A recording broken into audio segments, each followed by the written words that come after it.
Welcome back. Bulletin کا آغاز کریں گے اور آپ کو بتائیں کہ وزیر اعظم شہباز شریف کی صدر مملکت آصف علی زرداری سے ایوان صدر میں ملاقات ہوئی۔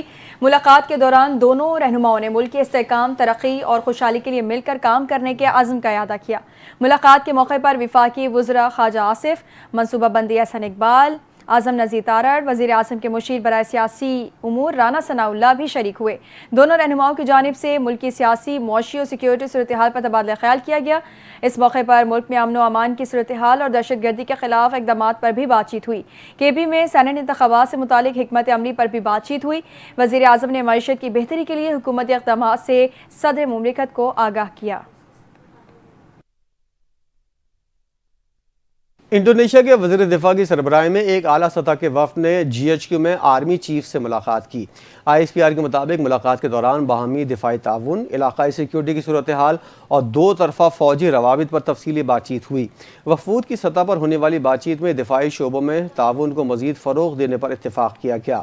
فیلڈ مارشل عاصم منیر نے کہا کہ خطے میں پائیدار امن اور استحکام کے لیے باہمی تعاون ناگزیر ہے۔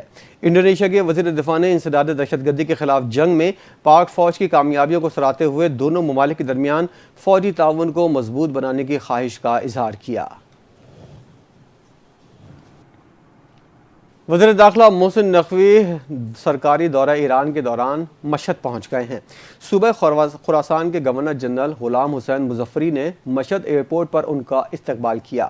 دونوں رہنماؤں کے درمیان ملاقات میں دو طرفہ تعلقات، باہمی دلچسپی کے امور پر تبادلہ خیال کیا گیا۔ گورنر جنرل غلام حسین نے پاکستانی حکومت اور عوام کے خیر سگالی کے جذبے کی قدر کی اور کہا جنگ کے دوران پاکستان نے ایران کے ساتھ ڈٹ کر حمایت کی اور بھائی ہونے کا ثبوت دیا۔ وزیر داخلہ محسن نقوی نے کہا کہ ایرانی قیادت اور عوام نے جنگ کے دوران ہمت اور عزم کا بے مثال مظاہرہ کیا۔ انہوں نے زور دیا کہ پاکستان اپنے برادر ہمسایہ ملک ایران کے ساتھ ہمیشہ کھڑا رہے گا۔ انہوں نے مشہد میں زائرین کے لیے ایرانی حکومت کے بہترین انتظامات کی تعریف کی اور کہا سہ فریقی کانفرنس کے فیصلوں سے پاکستانی زائرین کو ایران اور عراق جانے میں مزید آسانیاں حاصل ہوں گی۔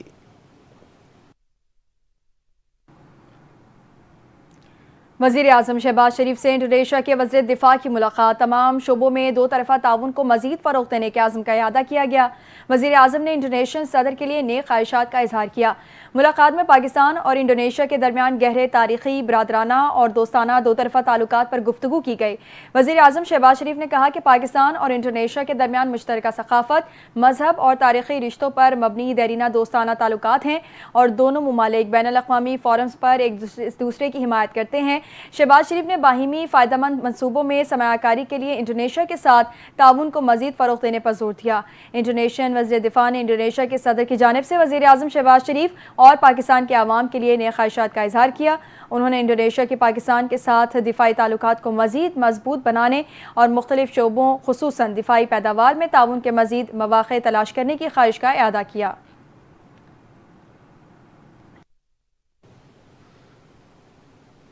سپرنٹینڈنٹ اڈیالہ جیل نے بانی PTI کو دستیاب سہولیات سے متعلق وضاحتی بیان جاری کر دیا۔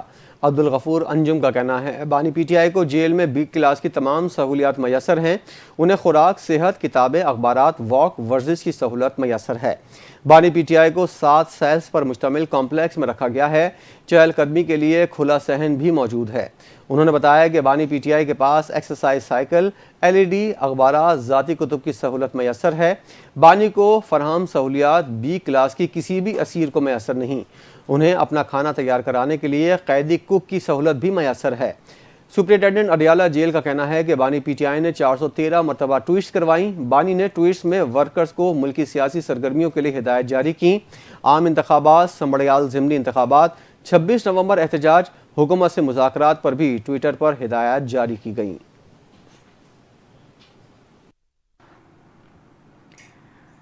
دوسری جانب چیئرمین پاکستان تحریک انصاف بیرسٹر گوہر علی نے کہا ہے کہ بانی PTI کہہ چکے 5 اگست کو تحریک پیک پر ہوگی۔ میڈیا سے گفتگو کرتے ہوئے بیرسٹر گوہر خان نے کہا کہ PTI میں کوئی اختلاف نہیں، مس انڈرسٹینڈنگ ہے۔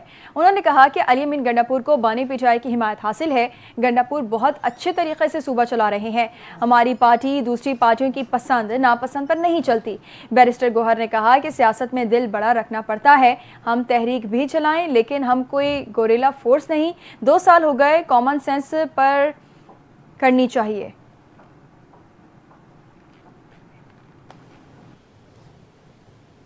پختونخوا اسمبلی میں نون لیگ کو اضافی نشست مل گئی۔ الیکشن کمیشن نے پختونخوا اسمبلی کی مخصوص نشستوں سے متعلق فیصلہ جاری کر دیا۔ فیصلے کے مطابق پختونخوا میں مخصوص نشستوں سے متعلق نون لیگ کی درخواست منظور کی گئی۔ پختونخوا اسمبلی میں Noon League 9، J U I 9، Peoples Party 5، P T I اور اے این پی کو ایک ایک اضافی نشست ملی۔ فیصلے میں مزید بتایا گیا ہے کہ نون لیگ کو پختونخوا اسمبلی میں اقلیتی نشست بھی مل گئی۔ 26 مخصوص خواتین کی نشست پر اے این پی اور پی ٹی آئی کے مابین ٹاس ہوگا۔ فیصلہ الیکشن کمیشن نے گزشتہ روز سماعت کے بعد فیصلہ محفوظ کیا تھا۔ ادھر گورنر کے پی فیصل کریم کنڈی کے پرنسپل سیکریٹری نے وزیر اعلیٰ علی امین گنڈاپور کے پرنسپل سیکریٹری کو خط لکھ دیا جو انہیں موصول بھی ہو گیا ہے۔ گورنر سیکریٹریٹ پشاور سے جاری کیے گئے خط میں کہا گیا ہے کہ الیکشن کمیشن نے صوبائی اسمبلی کا اجلاس طلب کرنے کی تحریری ہدایات جاری کی ہیں۔ سپریم کورٹ کے فیصلے کے مطابق مخصوص نشستوں پر منتخب اراکین کی حلف برداری کو یقینی بنایا جائے۔ گورنر کے پی کے پرنسپل سیکریٹری کے خط میں کہا گیا ہے کہ قانون کے مطابق صوبائی اسمبلی کا اجلاس طلب کرنے کا معاملہ گورنر کو وزیر اعلیٰ کے ذریعے بھیجا جانا ضروری ہے۔ وزیر اعلیٰ کے پرنسپل سیکریٹری کو لکھے گئے خط میں مطالبہ کیا گیا ہے کہ آئین کے آرٹیکل 109A کے تحت صوبائی اسمبلی کا اجلاس فوری بلایا جائے۔ پنجاب بھر میں مونسون بارشوں کا طوفانی اسپیل، لاہور سمیت مختلف شہروں میں بارش، قصور، کمالیہ، ٹوبہ ٹیک سنگھ، چیشا وطنی، چناب نگر سمیت دیگر شہروں میں برسات۔ نشیبی علاقے زیر آب آ گئے، گلیوں سڑکوں میں پانی جمع ہو گیا۔ پانی جمع ہونے سے شہری اذیت سے دوچار ہو گئے۔ آزاد کشمیر کے مختلف مقامات پر بھی موسلادھار بارش۔ محکمہ موسمیات کی آج سے 17 جولائی کے دوران ملک کے بعض مقامات پر شدید بارشوں کا امکان۔ اسلام آباد، پنجاب، سندھ، خیبر پختونخوا، شمال مشرقی بلوچستان، گلگت بلتستان اور کشمیر کے ندی نالوں میں طغیانی کا خطرہ، نشیبی علاقے زیر آب آنے اور پہاڑی علاقوں میں لینڈ سلائڈنگ کا بھی خدشہ ہے۔ حکومت کی جانب سے چینی کی درآمد کے معاملے پر اہم پیش رفت سامنے آ گئی۔ حکومت نے 3 لاکھ کے بجائے پہلے مرحلے میں 50,000 میٹرک ٹن چینی درآمد کرنے کا ٹینڈر جاری کر دیا۔ ٹریڈنگ کارپوریشن پاکستان کے جاری کردہ نظر ثانی شدہ ٹینڈر کے تحت 50,000 میٹرک ٹن چینی درآمد کرنے کے لیے 22 جولائی تک بولیاں طلب کی گئی ہیں۔ اس سے قبل حکومت نے 3 لاکھ میٹرک ٹن چینی درآمد کرنے کا ٹینڈر جاری کیا تھا۔ ملک بھر میں چینی کی قیمت میں اضافے کا سلسلہ جاری ہے۔ صرف 7 ماہ میں چینی کی فی کلو قیمت میں 60 روپے تک اضافہ ہو چکا ہے۔ ملک کے بیشتر علاقوں میں چینی 200 روپے فی کلو میں فروخت کی جا رہی ہے، جبکہ حکومت نے چینی کی ایکس مل قیمت 165 روپے فی کلو مقرر کر دی ہے۔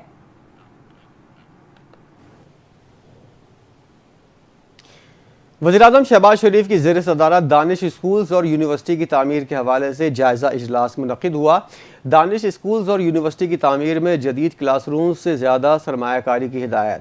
وزیراعظم نے اجلاس میں خطاب کرتے ہوئے کہا کہ بطور خادم پاکستان قوم کے بچوں کو بین الاقوامی معیار کی تعلیم اپنی اولین ذمہ داری سمجھتا ہوں۔ دانش اسکول سے معاشی طور پر کمزور طبقے کے بچوں کی خدمت کا جو خواب دکھا، اللہ کے بے پایہ فضل سے وہ شرمندہ تعبیر ہو رہا ہے۔ پورے ملک میں دانش اسکول کے قیام سے ہزاروں بچے مستفید ہوں گے۔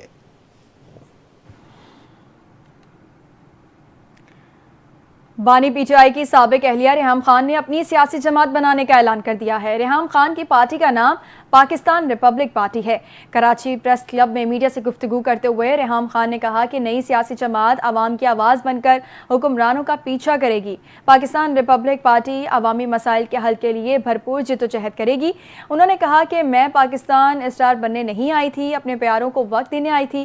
پاکستان آئی تو مجھے پاکستان سے پیار ہو گیا۔ 2012 سے لے کر 2025 تک جو میں نے پاکستان دیکھا ہے اس میں صاف پانی نہیں ہے، اسپتال تو کیا بلکہ بیسک ہیلتھ یونٹ بھی نہیں ہے۔ ریحام خان کا کہنا تھا کہ میں نے زندگی میں سیاسی جماعتوں کی پوزیشن کی آفر دیکھی ہے۔ گلہ صحافیوں اور میڈیا سے یہ ہے کہ پرائم ٹائم شو میں صرف حکومت کس کی گرنے جا رہی ہے، کس کی بننے جا رہی ہے، یہ دکھایا جاتا ہے۔ پاکستان میں خبر یہ ہے کہ پاکستانیوں کو جینے نہیں دے رہے۔ صحافی ایک اسائنمنٹ کو چھوڑ کر دوسری اسائنمنٹ پر آئے ہیں۔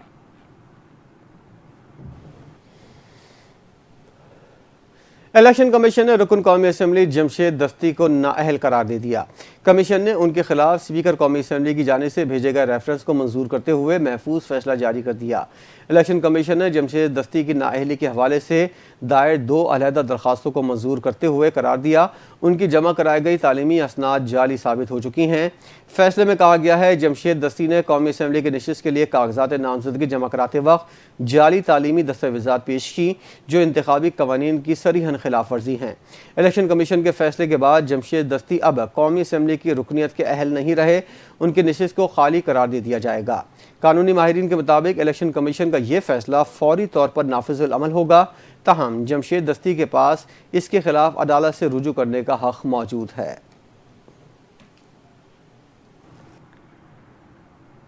پنجاب اسمبلی میں معطل اپوزیشن ارکان کے خلاف مزید کارروائیاں مذاکرات کا نتیجہ آنے تک روک دی گئیں۔ حکومتی ذرائع کے مطابق حکومت اتحاد اور اپوزیشن کے مذاکرات نتیجہ خیز ہونے تک اسپیکر نے مزید کارروائیاں نہ کرنے کی ہدایت کر دی۔ اپوزیشن کے 19 معطل ارکان کے خلاف اسمبلی سیکریٹریٹ نے مزید کارروائی کرنا تھی۔ ذرائع نے بتایا کہ 10 معطل ارکان سے توڑ پھوڑ کرنے پر جرمانہ وصولی روک دی گئی ہے۔ معطل 10 ارکان کو جرمانوں کا دوسرا نوٹس بھی جاری نہ ہو سکا۔ تنخواہوں سے جرمانے کی رقم کاٹنے کا عمل بھی روک دیا گیا۔ معطل ارکان پر ایوان میں توڑ پھوڑ کے الزام میں 20 لاکھ سے زائد کا جرمانہ عائد کیا گیا تھا۔ بتایا گیا ہے کہ اپوزیشن کے مزید 9 چیئرمین تحریک عدم اعتماد کے ذریعے عہدوں سے ہٹانے کی تحریک بھی روک دی گئی ہے۔ حکومتی ارکان کی تحریک عدم اعتماد کے ذریعے اپوزیشن کے 4 چیئرمین عہدوں سے پہلے ہٹائے جا چکے ہیں۔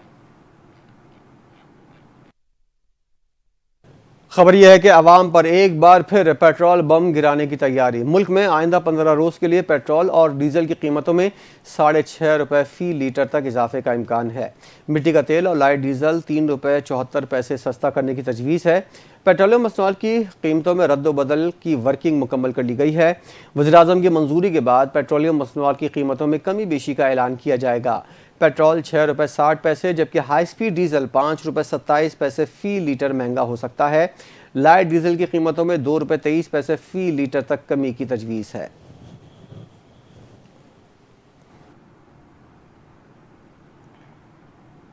وزیر اعلیٰ پنجاب مریم نواز نے سرکاری اسپتالوں کی حالت زار کو بہتر بنانے کے لیے C M health vigilance squad کے قیام کا اعلان کر دیا ہے۔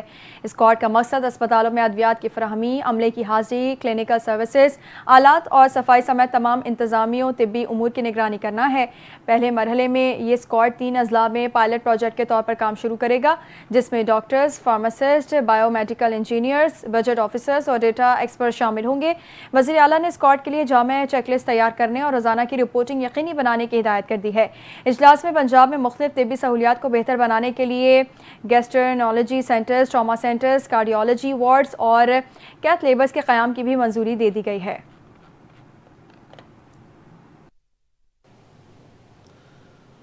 برطانیہ کا پاکستانی طلباء اور پیشہ ور افراد کے لیے ای ویزا کی نئی سہولت کا آغاز۔ برطانیہ جانے والے زیادہ تر طلباء اور پیشہ ور افراد کو 15 جولائی سے پاسپورٹ پر ظاہری اسٹیکر ویزا کی ضرورت نہیں ہوگی۔ اس حوالے سے برطانوی ہائی کمشنر جین میریٹ نے کہا کہ یو کے ویزا سسٹم میں یہ اصلاحات طلباء اور پیشہ ور افراد کے لیے اپنی شناخت اور ویزا اسٹیٹس ثابت کرنا بہت آسان بنا دے گی۔ بہت جلد یہ سہولت تمام ویزا کیٹیگریز پر نافذ کر دی جائے گی، جس سے برطانوی ویزا حاصل کرنے کا عمل مزید محفوظ، آسان اور مؤثر ہو جائے گا۔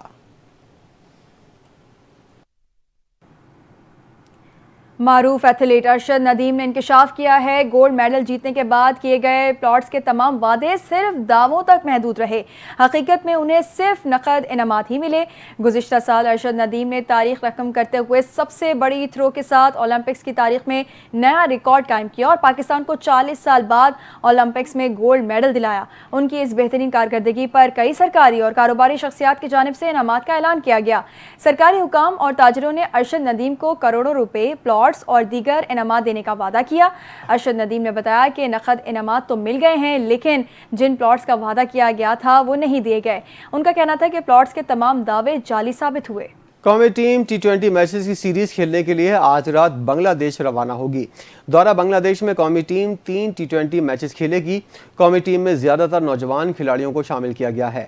Mic ہیسن head coach, Shane McDermott fielding, Grant Luden strength and conditioning coach ہوں گے، جبکہ سید چیمہ مینیجر کی ذمہ داری ادا کریں گے۔ دورہ بنگلہ دیش میں 3 T20 میچز 20، 22 اور 24 جولائی کو کھیلے جائیں گے، جس کے بعد پاکستانی ٹیم ویسٹ انڈیز سے 3 ون ڈے میچز پر مشتمل اور 3 T20 سیریز کھیلنے کے لیے امریکہ جائے گی۔